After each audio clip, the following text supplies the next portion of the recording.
Sir मैं ये मानता हूँ कि हाई कमान के लेवल पे सबसे बड़ी मिस्टेक जो मैं मानता हूँ रही, शैलजा वाला जो एपिसोड था, हाई कमान ही इसको पैचअप करा सकता था। बहुत ज़्यादा डिले किया गया। भारतीय जनता पार्टी ने सोशल इंजीनियरिंग कितनी बढ़िया बनाई। ब्राह्मण, क्षत्रिय, वैश्य, ये तो भारतीय जनता पार्टी का कोर वोटर है ही। यादव का बड़ा नेता कौन है? राव इंद्रजीत, उनको अपने साथ जोड़ लिया। यादव का एक बड़ा नेता कौन भागने की सोच रहा था? राव नरवीर सिंह। मूछ नीची करके भी राव नरवीर सिंह को अपने साथ जोड़ लिया भारतीय जनता पार्टी ने। तो यादव नेता अपने साथ जोड़ लिए, तो ब्राह्मण, क्षत्रिय, वैश्य, यादव जुड़ गए।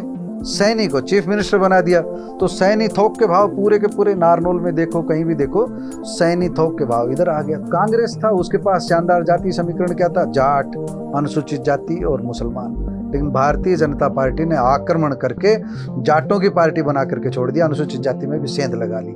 ऐसे ऐसे लोग थे जो गरीब आदमी अफसर बन गए, गरीब आदमियों को नौकरी लगी है। भारतीय जनता पार्टी का जो मनोहर लाल की आलोचना कर रहे हैं, मनोहर लाल की सीढ़ी के सहारे ही भारतीय जनता पार्टी यहाँ तक पहुंची है। जो बिना खर्ची पर्ची नौकरी का था, इसका कांग्रेसी जवाब ही नहीं दे पाए। राहुल गांधी और दीपेंद्र सिंह हुड्डा, वो जो खुली जीप है उसके अंदर अभिवादन किया, और उसमें वाकई में भीड़ जो है वो जबरदस्त थी। अब मुझे नहीं पता कि उसके अंदर जो भीड़ थी, ऑब्वियसली ये जो दोनों लीडर हैं पॉपुलर तो हैं, इनकी फैन फॉलोइंग चुनाव हारने के बाद भी फॉलोइंग तो है। सोनीपत की एक बड़ौदा सीट को छोड़ दें, वहाँ भी जो है ना मामला बहुत ज़्यादा उसके अंदर था, फाइट के अंदर था, लेकिन बाकी सारी सीटें हार जाना, मुझे लगता है इसका एक बड़ा कारण जो है वो कांग्रेस की अपनी गलतियां हैं। डॉक्टर अरविंद शर्मा इतने पुराने खिलाड़ी हैं, 2 बार करनाल से सांसद, 1 बार सोनीपत से सांसद, 1 बार रोहतक से सांसद, यानी कि वो व्यक्ति जहां जाता है चुनाव जीत जाता है, और कम से कम पहला चुनाव वो जरूर जीतता है। कांग्रेस की गलतियों में कहीं ना कहीं हुड्डा साहब ने जाट वोट बैंक को ही टुक इट फॉर ग्रांटेड। कहाँ जाएंगे? जगह है? ये समझ जाएंगी कहाँ? जगह है? जगह तो नहीं है, क्योंकि जो बीजेपी के खिलाफ जाट कम्युनिटी का एक रोष है, तो हुड्डा साहब को लगा ये तो घिरे हुए आदमी है, मैं बाकी देखता हूँ। मैंने खुद हुड्डा साहब से प्रेस कॉन्फ्रेंस में 6 से 7 बार पूछा, सर इतने सारे टिकटार्थी हैं, उनमें से एक कोई टिकट मिलेगी, बाकी सीरियस कंटेंडर भी हैं, उनका क्या बनेगा? तो हुड्डा साहब का जवाब कॉमन सिंपल होता, भाई बाकी कांग्रेस की मदद करेंगे। वो कांग्रेस की क्यों मदद करेंगे? मुझे लगता है राहुल गांधी को कहीं ना कहीं ये लगा कि हरियाणा तो अपना है, इतना फोकस करने की जरूरत नहीं है। हुड्डा साहब को खुला मैंने एक बार सपोर्ट दे दिया है, ही विल मैनेज, क्योंकि he is the tallest Jat leader. Ticket allocation के वक्त ही गड़बड़ होगी। टिकट एलोकेशन में वो सिर्फ 2 सीटें चाह रही थी जो उनकी प्रायोरिटी पे थी, उकलाना और नारनौल। यहाँ दोनों पर जो अड़ करके उनको, मुझे लगता है कहीं ना कहीं ये चीज उनके दिल को ठेस पहुंच गई। आपको लगता नहीं 2-3 जो टिकटें थी वो दे देनी चाहिए थी? हुड्डा साहब बीच में एक तरफ ओबीसी, एक तरफ दलित, और इस तरह का एक संगठन बना के चलते हैं कि कांग्रेस पार्टी चुनाव लड़ रही है, पिता पुत्र चुनाव नहीं लड़ रहे। ये जो नैरेटिव है जो आज हम डिस्कस करें, ये हुड्डा साहब को समझना चाहिए था।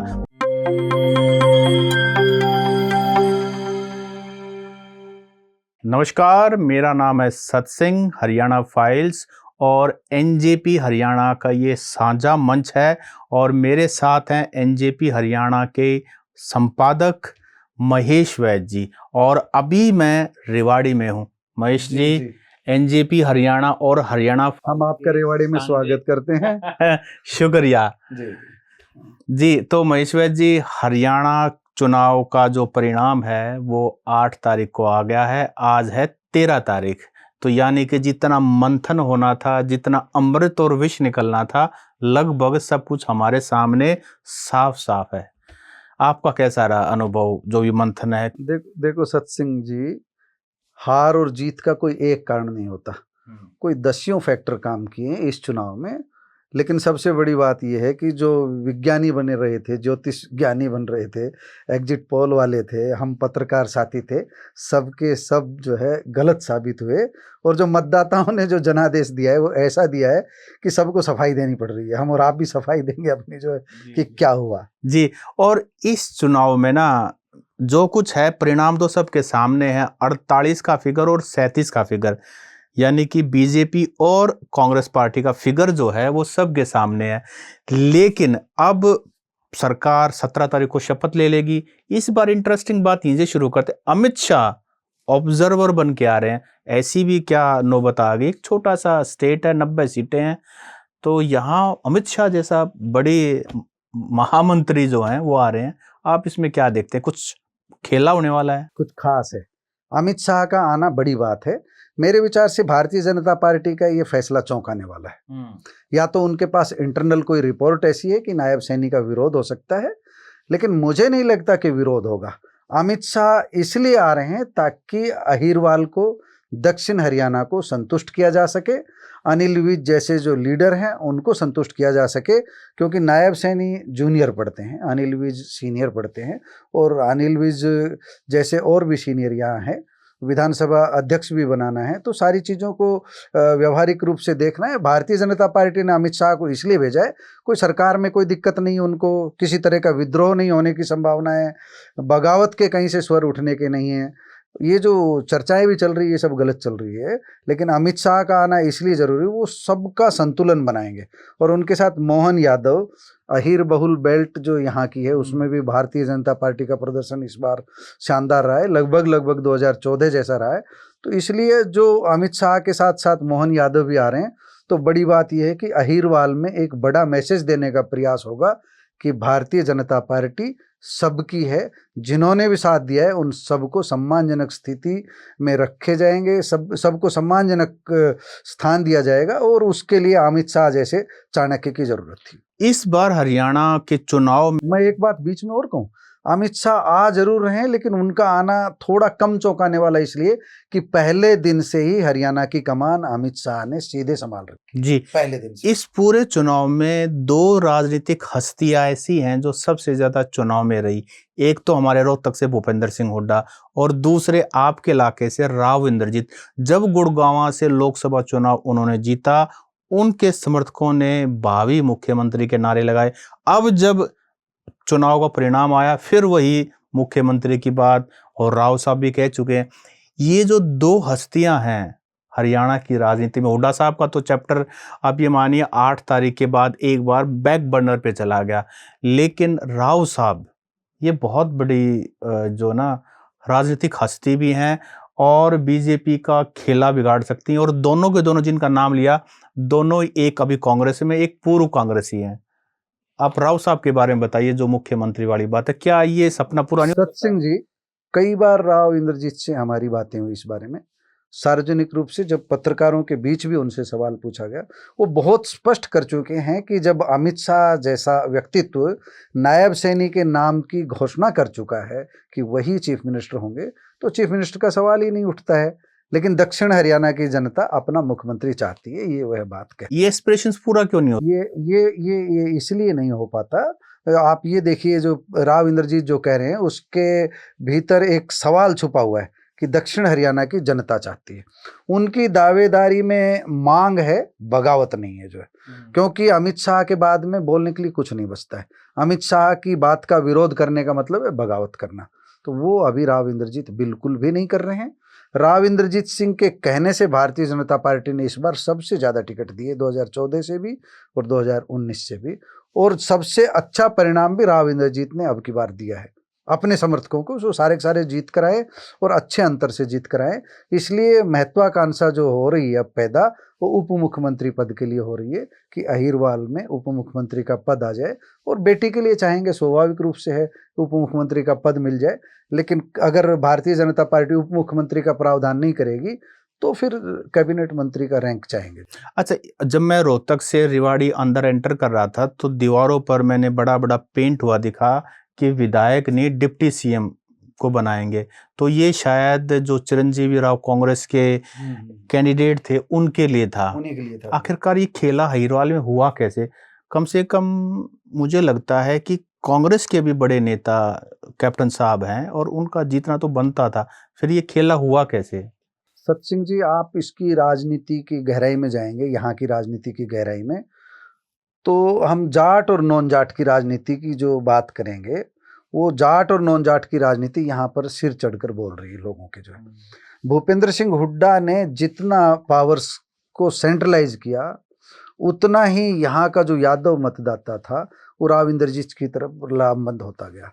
राव इंद्रजीत ने यहाँ एक ही नारा दे रखा था, अपने उनके समर्थक भी यही बोल रहे थे और पूरी भारतीय जनता पार्टी एक ही भाषा बोल रही थी कि कांग्रेस के उम्मीदवारों को जिताओगे तो रोहतक की चौधर आएगी, रोहतक की ताकत बढ़ेगी, और भारतीय जनता पार्टी के चेहरों को जिताओगे तो राव इंद्रजीत की ताकत बढ़ेगी, भारतीय जनता पार्टी की ताकत बढ़ेगी। यहाँ के लोगों का एक एक्सपीरियंस है कि जब उनका कार्यकाल था भूपेंद्र सिंह हुड्डा का, तो निश्चित रूप से नौकरियों में उतनी पारदर्शिता नहीं थी जितनी भारतीय जनता पार्टी के पहले कार्यकाल में रही। माफ करना, मैं पहले कार्यकाल की बात कर रहा हूँ। जो वो पहले कार्यकाल का ही जादू सिर चढ़कर बोल रहा है, और नायब सैनी ने आकर के क्या जादू किया कि वैकेंसी लटकी हुई है, रिजल्ट लटके हुए हैं। एक जो निगम के माध्यम से जो कर्मचारी लगे हुए थे उनको 58 साल का वादा कर दिया, 58 साल उनकी सेवाएं सुरक्षित रहेगी। तो जो 1.25 लाख के करीब जो कर्मचारी निगम के माध्यम से लगे हुए हैं, उनको ये डर था कि कांग्रेस आएगी तो शायद उनकी नौकरी पर खतरा आ जाए, नायब सैनी रहेंगे तो उनकी नौकरी बरकरार रहेगी। एक वो फैक्टर काम किया, एक जाट नॉन जाट वाला फैक्टर काम किया। जो दंगों की याद दिलाई जो है भारतीय जनता पार्टी ने इनडायरेक्ट रूप से, उसका असर रहा। जो मामन का भाषण वायरल किया उसका असर रहा, और कुछ अनैतिक रूप भी, अनैतिक हथियार भी अपनाए गए जिनको लेकर के भारतीय जनता पार्टी को फायदा हुआ। जैसे कांता आलड़िया है, उनका वीडियो बहुत पुराना था, वो अनुसूचित जाति से हैं, वो अपनी जाति के लोगों को समझा रही है एक वीडियो में, लेकिन उस वीडियो के ऊपर जो है महम कांता हुड्डा लिख करके, फलाना हुड्डा लिख करके, और महम का भाषण, और देखिए अनुसूचित जाति के लोगों को किस तरह गाली निकाली जा रही है। तो जाट समुदाय के रूप में उनको जो है भूपेंद्र सिंह हुड्डा पिता पुत्र को जाट नेता सिद्ध कर दिया, कांग्रेसी नेता की बजाय भारतीय जनता पार्टी ने ये नैरेटिव सेट कर दिया। और भूपेंद्र सिंह हुड्डा इस नैरेटिव को काटने में इसलिए कामयाब नहीं हुए क्योंकि उनको ये उम्मीद थी कि तुम अकेले दम पर सत्ता में आ रहे हो। काश कुमारी शैलजा, कैप्टन अजय सिंह यादव, एक बगल में ओबीसी और एक बगल में एससी का कैंडिडेट साथ रहता और खुल करके भूपेंद्र सिंह हुड्डा बोलते मेरिट पर नौकरी देंगे, दीपेंद्र हुड्डा बोलते मेरिट पर नौकरी देंगे, जो गलती कभी अतीत में हुई होगी वो दोहराई नहीं जाएगी। और दूसरा ये खुलकर बोलते ये कांग्रेस की सरकार बनेगी, भूपेंद्र सिंह हुड्डा की सरकार के नारे मत लगाओ। अगर एक बार भी ये बात बोलते तो आज प्रदेश में कांग्रेस की सरकार रहती, भारतीय जनता पार्टी। तो आप ये कहना चाहते हैं कि बीजेपी के खिलाफ माहौल था, लोगों के लाइवलीहुड के इश्यूज थे, अग्निवीर के खिलाफ माहौल था, इन जो पोर्टल सिस्टम्स के खिलाफ माहौल था, लेकिन बीजेपी ने सारा शिफ्ट हुड्डा सरकार का जो नैरेटिव था उसको बना करके डराया भी एक तरह से। भाजपा का जो एजेंडा भाजपा ने सेट किया वो बिल्कुल जो है अग्निवीर का, तो आप देखोगे कोसली तो पूरी अग्निवीरों की है, सैनिक बहुल क्षेत्र है, खूब समझाया गया लोगों को, लोग खिलाफ भी थे। मैं ये मानूं कि 5 दिन पहले, चुनाव से पहले मैं निकला था फील्ड में, तब उतनी बुरी स्थिति नहीं थी कांग्रेस की, रेवाड़ी में तो विशेष रूप से मैं कह रहा हूँ उतनी बुरी नहीं तो थी। आखिरी के दिनों में हुई है। आखिरी के दिनों में जो वीडियो वायरल किए गए, जो मामन खान का है, मामन खान ने कहा कि बदला लेंगे जिन लोगों ने अन्याय किया है हमारे साथ, तो उसको ट्विस्ट करके वो उसको हिंदुओं से जो अन्याय किया है उससे जोड़ा गया। यहाँ के लक्ष्मण यादव ने तो अपने भाषण में धारा प्रवाह यही बातें कही जो है। तो आप जहां जहां भी देखोगे तो मामन खान के बयान ने नुकसान पहुंचाया, उनको ऐसा बोलने की क्या जरूरत थी, वो वैसे ही जीत रहे थे। लेकिन कांग्रेस की लगाम जो है किसी के हाथ में नहीं थी। ऐन चुनाव के समय दीपक बावरिया वो आइसोलेशन में थे, कैप्टन अजय सिंह यादव ने बाद में इश्यू भी उठाया, प्रदेश अध्यक्ष थे वो अपने चुनाव में उलझे हुए थे, भारतीय जनता पार्टी ने अपने प्रदेश अध्यक्ष को फिर ही छोड़ा हुआ था। तो आपका मैनेजमेंट कांग्रेस का कमजोर था, कांग्रेस का मैनेजमेंट कमजोर था, भारतीय जनता पार्टी का मैनेजमेंट वो लड़ाई लड़ रहा था कि सम्मानजनक हार भी हो तो सम्मानजनक हार हो। उन्हें भी शायद इतनी उम्मीद नहीं होगी कि इतनी आसानी से इतनी शानदार जीत मिल जाएगी, और कांग्रेस को ऐसी उम्मीद नहीं थी कि तुम 37 पे सिमट जाओगे। कांग्रेसी सोच रहे थे 70 नहीं तो 60 सही, 60 नहीं तो 55 सही, 55 नहीं तो 45 सही बहुमत आ रहा है, लेकिन कुछ भी नहीं आया।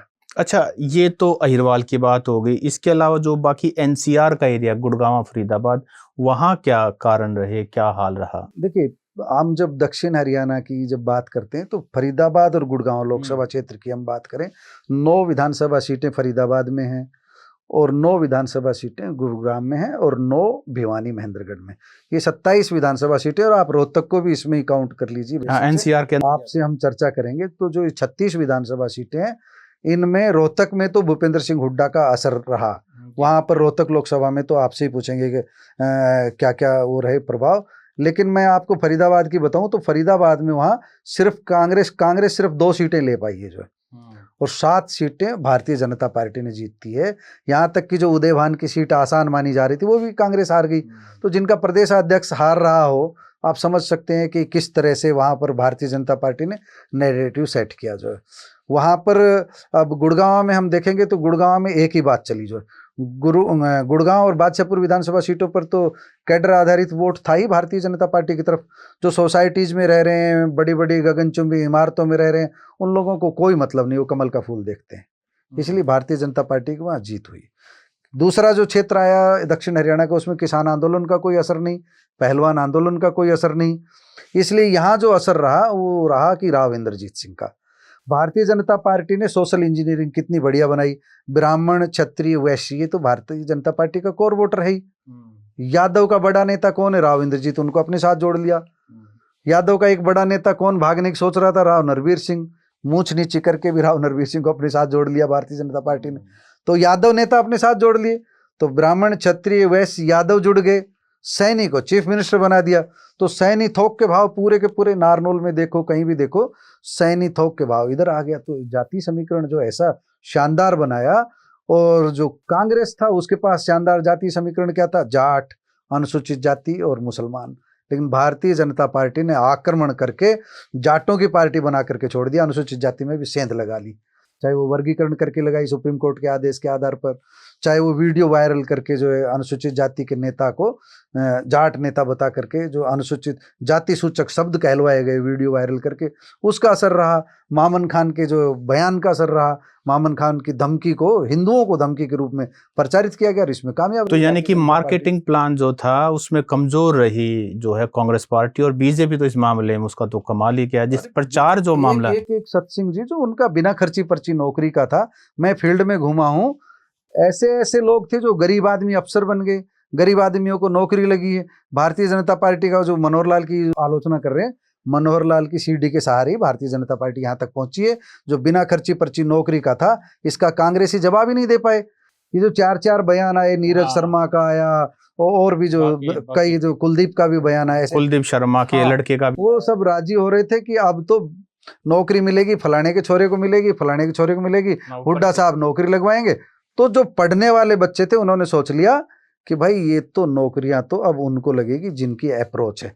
तो वो जो पढ़ रहे थे वो सोच रहे थे कि अब भारतीय जनता पार्टी सरकार ही ऐसी बचेगी जो उनको नौकरी दे सकती है, उनका हक दे सकती है। अगर भूपेंद्र सिंह हुड्डा और दीपेंद्र सिंह हुड्डा अगर मुट्ठी में भी ले रखी थी कांग्रेस, आक्रामक ढंग से ये कहते कि नहीं भाई नौकरी बिल्कुल मेरिट पे ही देंगे, तो उनकी बात कुछ और बनती। एक और चीज थोड़ा सा आप शिफ्ट करते हैं हम रोहतक की तरफ। रोहतक में मुझे याद है राहुल गांधी आए थे। राहुल गांधी और दीपेंद्र सिंह हुड्डा ने बहादुरगढ़ के चौक से शुरू किया था अपना कैंपेन, और पकोड़े खा करके, आपने भी वो विजुअल्स वगैरह देखे होंगे, वहां से शुरू करके और वो आगे बढ़ते गए सोनीपत के जितनी भी विधानसभा टच करते हुए आखिर में उन्होंने माथुराम की जलेबी पर वो खत्म किया था, यानी कि कोहाना में खत्म किया था। और जहां जहां राहुल गांधी गए वो सभी सीटें जो हैं कांग्रेस। मुझे लगता है दर्शकों को ना सत्सिंह जी ज्यादा अच्छे से बताएंगे कि जो मिठाई जो वहाँ की जो जलेबी रही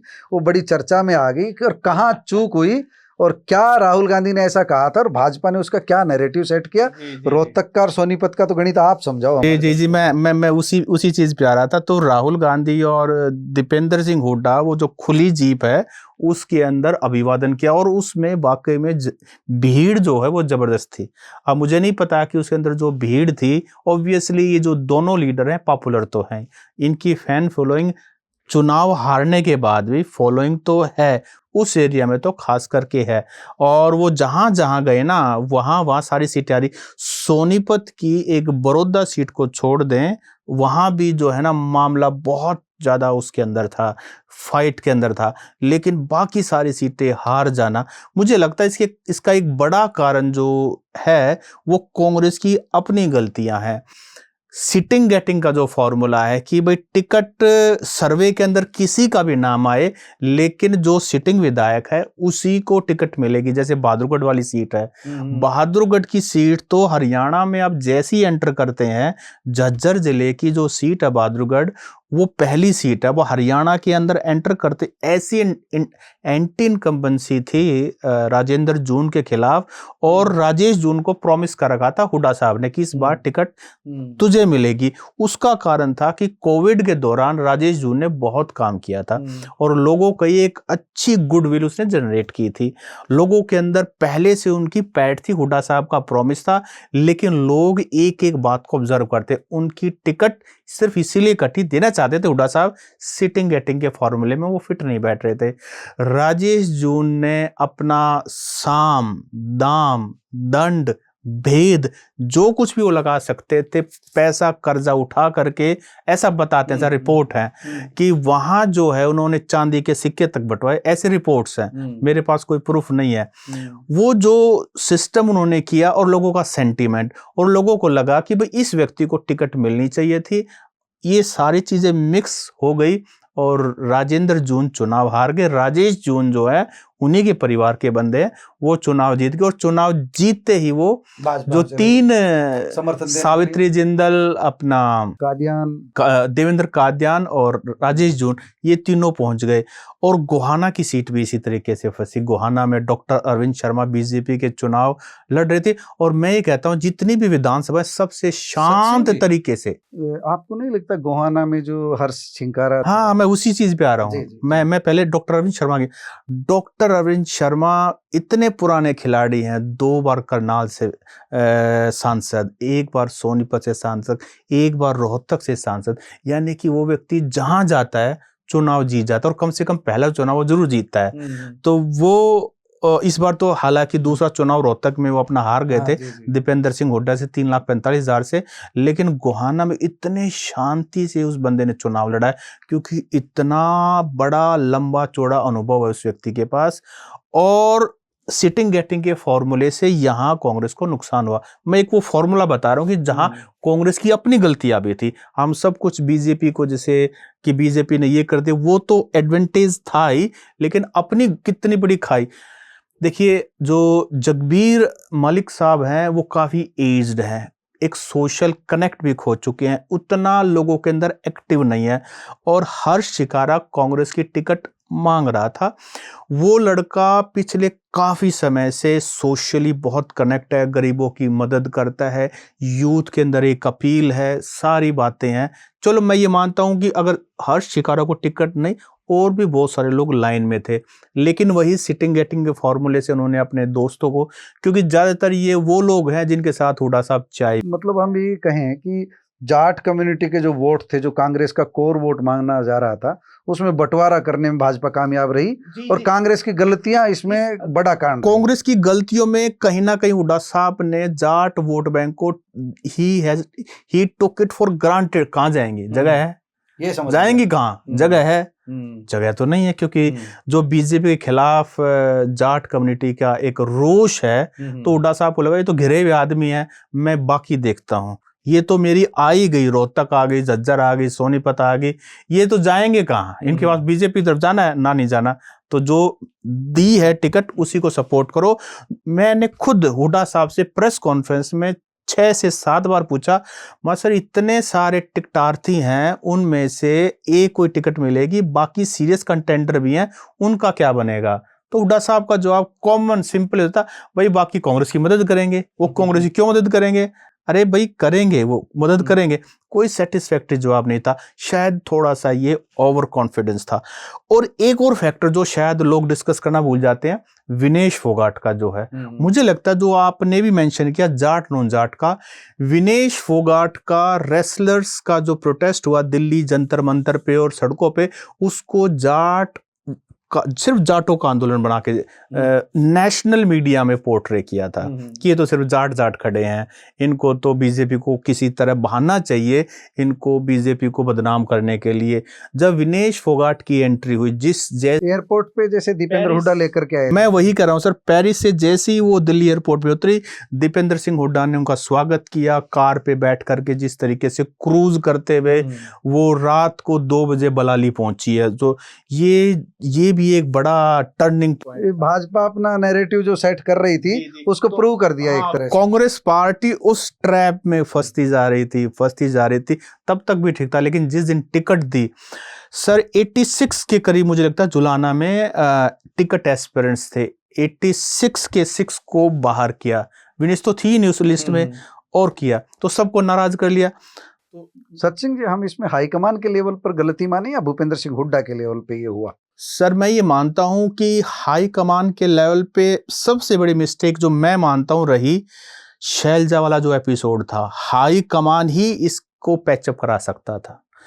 बहुत ज्यादा डिले किया गया। राहुल गांधी नहीं, मुझे लगता है राहुल गांधी को कहीं ना कहीं ये लगा कि हरियाणा तो अपना है, इतना फोकस करने की जरूरत नहीं है। हुड्डा साहब को खुला मैंने एक बार सपोर्ट दे दिया है, ही विल मैनेज, क्योंकि he is the tallest Jat leader. और ये बताइए कि रिसोर्सेज कांग्रेस के पास क्रंच है, नेशनल कांग्रेस की बात कर रहा हूं, तो कोई ना कोई एक ऐसा व्यक्ति चाहिए उनको जो उनकी उस चीज को भी टेक केयर कर सके। तो कहीं ना कहीं वो एहसान, आपने मुझ पर एहसान किया तो मैं उसका थोड़ा सा दबाव मानूंगा। मुझे लगता है ये बहुत सारी चीजें म्यूचुअल हैं। तो शैलजा वाले एपिसोड को बिल्कुल भी सीरियसली ले लिया कांग्रेस हाई। तो क्या एक चीज नहीं समझा जाए, कुमारी शैलजा की भी ऐसे टाइम पर जो गलती कुमारी शैलजा ने भी की, कांग्रेस से नाराज होकर के बैठ गई। आप कांग्रेस से नाराजगी कहोगे, उसका नुकसान कहीं ना कहीं तो हुआ ही है, जो अब 37 पे अटक के रह गए। टिकट एलोकेशन के वक्त ही गड़बड़ होगी। टिकट एलोकेशन में वो सिर्फ 2 सीटें चाह रही थी जो उनकी प्रायोरिटी पे थी, उकलाना और नारनौंद। यहाँ दोनों पर जो अड़ करके उनको, मुझे लगता है कहीं ना कहीं ये चीज उनके दिल को ठेस पहुंच गई। आपको लगता नहीं 2-3 जो टिकटें थी वो दे देनी चाहिए थी? जो आज की अगर हम हिंट साइट में देखें, पीछे जाके देखें, मुझे लगता है कि कुमारी शैलजा को, जैसा आपने मेंशन किया, हुड्डा साहब बीच में एक तरफ ओबीसी एक तरफ दलित, और इस तरह का एक संगठन बना के चलते हैं कि कांग्रेस पार्टी चुनाव लड़ रही है, पिता पुत्र चुनाव नहीं लड़ रहे। ये जो नैरेटिव है जो आज हम डिस्कस करें, ये हुड्डा साहब को समझना चाहिए था। पार्टी है, सचिन जी नंबर है, जी, तो सब कुछ है, और नहीं तो फिर आज कुछ। मेरा मानना है कि भूपेंद्र सिंह हुड्डा ने प्रयास तो किया, ओबीसी का चेहरा चंद्र प्रकाश को वहां पर किया, आदमपुर में उनको भेजा, दूसरे चेहरे भी यहाँ पर पकड़े, जैसे चाहे दान सिंह था, चाहे कोई भी और भी था, लेकिन वो ऐसा लगा कि वो भूपेंद्र सिंह हुड्डा के जेबी हैं, वो कांग्रेसी नहीं है, ऐसा लगा जो है। और यहाँ पर कैप्टन अजय सिंह यादव को भी एक ऐसा बना करके छोड़ दिया, पिछलग्गू टाइप लीडर बना करके छोड़ दिया। अगर कैप्टन अजय सिंह यादव का स्टैंड शुरू से ये रहता कि वो ओबीसी के लीडर हैं, अहिरवाल के लीडर हैं, तो कैप्टन अजय सिंह यादव का बेटा भी जीतता, कांग्रेस भी जीतती, और ये नैरेटिव सेट नहीं होता कि अहिरवाल में भी भूपेंद्र सिंह हुड्डा की एक तरफा चल रही है। जी, अजय यादव जी ने मुझे लगता है कहीं ना कहीं उस दौरान एक कॉम्प्रोमाइज कर लिया था कि हुड्डा अगर टॉप पर रहेगा तो कम से कम जो सेकंड सीट है, इसलिए शायद डेप्यूटी चीफ मिनिस्टर का, उनके बेटे का जो सिस्टम जो उन्होंने सेट किया, कहीं ना कहीं वो भी हुड्डा साहब के उसके नीचे दब गए थे। वो आप बता रहे ना, मैं रेवाड़ी में एंटर हुआ था, हाँ, तो वो डिप्टी सीएम, वो वोट बैंक को मजबूत करने के लिए किया गया था, लेकिन उसका कोई असर नहीं रहा। यहाँ तो भारतीय जनता पार्टी अपने नैरेटिव सेट करने में कामयाब रही, जो मैं बता रहा हूँ, जो वहां पर ना शक्तियों को डिसेंट्रलाइज करना चाहिए। तो सोनीपत के अलावा सर एक और जगह है जहां पर कांग्रेस पार्टी को बहुत बड़ा डेंट लगा है, जो सबसे ज्यादा चर्चा में थी, किसान आंदोलन जींद डिस्ट्रिक्ट। जींद डिस्ट्रिक्ट में सिर्फ एक जुलाना को छोड़ दें, जो 60,000 से जीत होनी थी, 6,000 पे जाके सिमट गई, विनेश फोगाट वाली सीट जो है। आप ये मानिए कि जींद जिले ने पूरे हरियाणा में एक ऐसा डिस्ट्रिक्ट का सबसे ज्यादा कंट्रीब्यूट किया, सबसे ज्यादा बॉयल पर थे वो लोग। और उचाना सीट 32, मात्र 32, क्योंकि जो इंडिपेंडेंट था गोगड़िया, ऐसा कहते हैं वो हुड्डा साहब का खास था। अगर वो चुनाव ना लड़ता तो क्लियरली एक जो बातें आ रही है कि भूपेंद्र सिंह हुड्डा चाह रहे थे कि 45 के आसपास ही अटक जाए कांग्रेस और तुम्हारी लॉटरी खुल जाए चीफ मिनिस्टर की, उसका नुकसान हुआ। अगर उदारता दिखाते, बड़ा मन दिखाते, तो ये कई सीटें जीती जा सकती थी, कांग्रेस 50-55 तक पहुंच सकती। सर ये माना जा रहा था कि पीढ़ियां जो है ना इस चुनाव पर टिकी हुई हैं। अगर इस बार मुख्यमंत्री हुड्डा साहब या उनका बेटा बनता है दीपेंद्र सिंह हुड्डा, तो रोहतक, झज्जर, सोनीपत की पीढ़ियां जो है सुधर जाएंगी, लेकिन उसका नुकसान भी अब पीढ़ियों को भुगतना पड़ेगा। वो ठीक है, पर्सनली उनकी इक्वेशन सबके साथ है, लेकिन वहां की जनता को क्योंकि सरकार जिनकी आई है यानी कि बीजेपी की आई है और जिन्होंने वोट दिया है जहाँ से विधायक, उनकी प्रायोरिटी ऑब्वियसली वही एरिया रहेगा। और रोहतक पे तो टैग भी इस तरह से लग गया है कि भाई ये तो सारे हरियाणा का बजट ले गए, नौकरियां ले गए। तो मुझे लगता है पीढ़ियां जरूर भुगतेंगे लेकिन आम जनता की भुगतने वाली है। और अगर हम सतसिंह जी पूरे हरियाणा का परिदृश्य देखें तो पूरे हरियाणा में जब 48 पे भाजपा पहुंच गई और कांग्रेस 37 पे अटक गई, तो जो भाजपा का जो जहां नहीं सोची जा रही थी सिरसा इस साइड में, तो हम उधर की जानना चाहेंगे कि जो उधर भी जो कांग्रेस को जो समर्थन मिला है उसकी क्या वजह है। जितना इधर नहीं मिल पाया, सोनीपत बेल्ट में नहीं मिल पाया जितना उधर मिल पाया, और उसकी वजह क्या है? तो सर उसकी वजह एक तो क्या है कि कांग्रेस पार्टी को जो बूम आया वो इंडियन नेशनल लोकदल के बिखराव से आया। जेजेपी बनी और जेजेपी में जैसे ही दुष्यंत चौटाला ने बीजेपी के जो है छोटे पार्टनर रूप में सरकार चलाई तो उससे लोग नाराज थे। इनेलो कमजोर पड़ गई थी, जेजेपी पूरी तरह से क्रेडिबिलिटी खो चुकी थी। तो उनका जो शिफ्ट हुआ वर्कर्स का, सपोर्टर्स का, जिनको हम हरियाणा में बोलते हुए वोट कहते हैं, सबसे ज्यादा बजते हैं वो, तो मुझे लगता है कि उस तरफ सेंटीमेंट जो है वो सारा इनेलो काडर का कांग्रेस के अंदर शिफ्ट होना, ये अभय चौटाला जैसा चेहरा हारना बहुत बड़ी बात है। 15,000 के मार्जिन से और जो भरता है बेनीवाल, मुझे लगता है वहां ना एक वो दोनों की जो रेप्यूटेशन है, इमेज है, वो दोनों की एक जैसी है। और उसके अंदर अभय सिंह चौटाला को इस बार, क्योंकि पार्टी कमजोर हो चुकी थी, उनका बेटा जीता है रानिया से और आदित्य देवीलाल जीता है डबवाली से। जी। तो वहां सपोर्ट मिलने का एक बड़ा रीजन ये है कि वो सारा इनेलो का काडर शिफ्ट हो गया और किसान आंदोलन में वो एरिया भी काफी चरम पे था।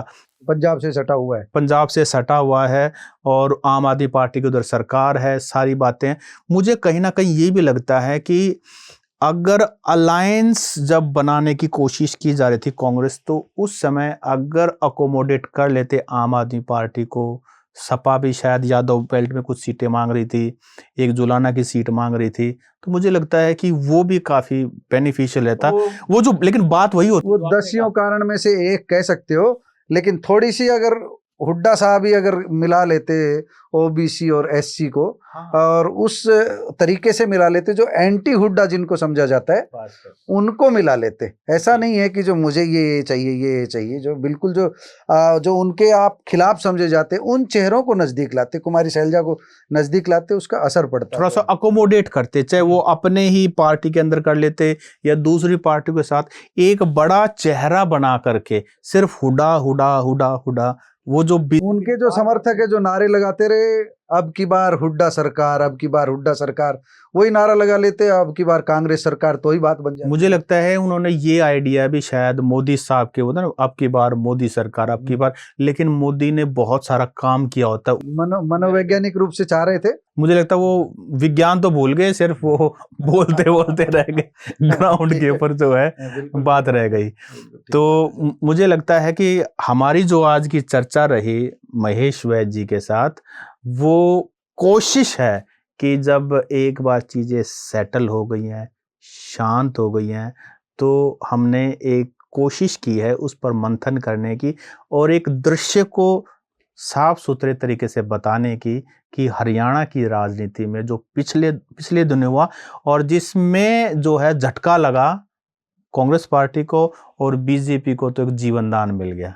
हाँ, जाति जाति सत्ता में लौट आई। जी, तीसरी पारी खेलने के लिए तैयार है। जी, तो ये था हरियाणा फाइल्स और एनजेपी हरियाणा की तरफ से एक साझे मंच की प्रस्तुति। सब धन्यवाद, नमस्कार, धन्यवाद।